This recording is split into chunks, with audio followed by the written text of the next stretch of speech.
Hey everybody, I'm Ben Mankiewicz. Welcome back to the TCM Spotlight Series. Tonight we're looking at films made by William Wyler during World War II. Joining me once again is author and film historian Mark Harris, whose book, Five Came Back, chronicles the work of 5 influential American directors during the war, Wyler among them. Mark, welcome back. Thanks very much, Ben. Glad you're here. Our next film is considered one of Wyler's best. It's actually the film he made immediately after leaving the service. It is also a TCM fan favorite from 1946, The Best Years of Our Lives. So Wyler gets back from the service. He's nearly deaf. Right. But I guess enough hearing returned in one ear so that he could at least work. Yeah, and Greg Toland, his cameraman on Best Years of Our Lives, actually rigged a system for him where he could hear what the actors were saying well enough so that he could direct them, which was Wyler's big concern. So what is the history here of The Best Years of Our Lives? Who found it? How did it find its way to Wyler? The Best Years of Our Lives has a kind of long and interesting history. It starts with Sam Goldwyn, who read an article in Time magazine about returning veterans on a kind of cross-country train trip, getting a little more nervous about reintegrating into society with each stop they get closer to home. He thought that would be the great basis for a movie, and he first turned to McKinley Cantor, a very well-regarded writer at the time, and said, could you write a treatment for this? Well, instead of writing a treatment, McCantor wrote a novel-length poem. Obviously, it needed to be turned into a screenplay, so then Goldwyn turned first to Ford, John Ford as a director, and then, when Ford declined to do it, to William Wyler, and to write it, Robert Sherwood, who was a Pulitzer Prize-winning playwright who had then gone on to serve in the Roosevelt administration. And Sherwood did it reluctantly, sort of each step of the way.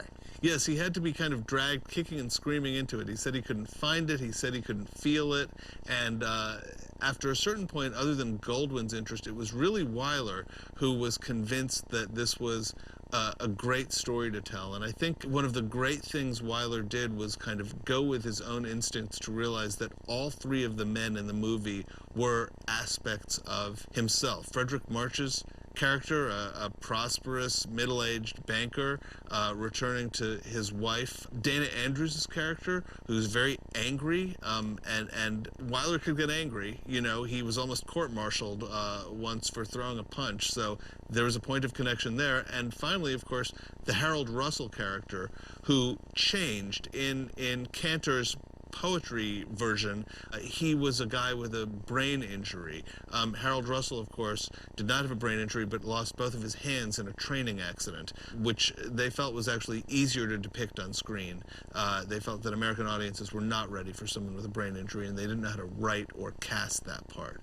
Do you think also maybe that Wyler saw this, as successful and popular as Mrs. Miniver was, that Wyler saw this as an opportunity to get the things right that he'd gotten wrong, that he alone felt that he'd gotten wrong in Mrs. Miniver? I think so. I think Wyler wanted The Best Years of Our Lives to be accurate, and accurate not just in terms of detail, but on a really deep level, emotionally accurate, physically accurate. He told Myrna Loy and Teresa Wright to go to a department store and buy their own clothes rather than have them designed by a costume department. He told Frederick March to slim down because his character would have been on army rations and shouldn't come home looking, you know, heavy and well-fed. Of course, the casting of Harold Russell, a great, great stroke of unbelievably powerful realism. I mean, the scene in which he takes off his prosthetics is still shocking in some ways, because there's no distance at that moment between actor and character, or I think even between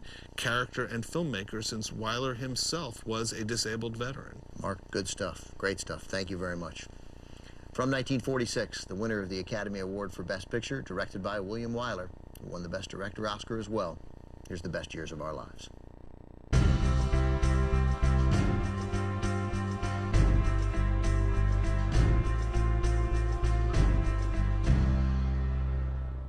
Mm-hmm.